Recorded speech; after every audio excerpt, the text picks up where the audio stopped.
पाण्याच्या शोधात भरकटलेले एक अस्वल विहिरीत पडल्याची घटना गोंदिया तालुक्यातील चारगाव येथे दिनांक 20 जून रोजी उघडकीस आली। वन विभागाच्या कर्मचाऱ्यांनी तब्बल 4 तास रेस्क्यू ऑपरेशन राबवून अस्वलाला विहिरीबाहेर काढून जंगलात सोडले। सध्या वन्यप्राणी पाण्याच्या शोधात गावाच्या दिशेने धाव घेत असल्याचे चित्र आहे। असाच प्रकार गोंदिया तालुक्यातील चारगाव येथे उघडकीस आला। चारगाव येथील शेतकरी धांगडले यांचे शेत रस्त्यालगत असून त्यांच्या शेतात विहीर आहे। शेतकरी शेतात गेले असता त्यांना विहिरीत अस्वल पडले असल्याचे आढळले। त्यांनी लगेच त्याची माहिती वन विभागाच्या कर्मचाऱ्यांना दिली। गोंदिया वन विभागाच्या कर्मचाऱ्यांना त्याची माहिती मिळताच त्यांनी त्वरित घटनास्थळी पोहोचत विहिरीत पडलेल्या अस्वलाला बाहेर काढण्यासाठी रेस्क्यू टीमला पाचारण केले।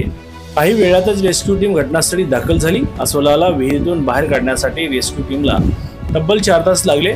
यानंतर अस्वलाला सुखरूप बाहेर काढून पिंजऱ्यात जेरबंद केले। रेस्क्यू टीमने अस्वलाला जंगलात सोडून दिल्याची माहिती वन विभागाने दिली आहे। शेतकऱ्यांच्या शेतातील विहिरींना तोंडी नसल्यामुळे वन्यजीव विहिरीमध्ये पडत असल्याचे चित्र आहे।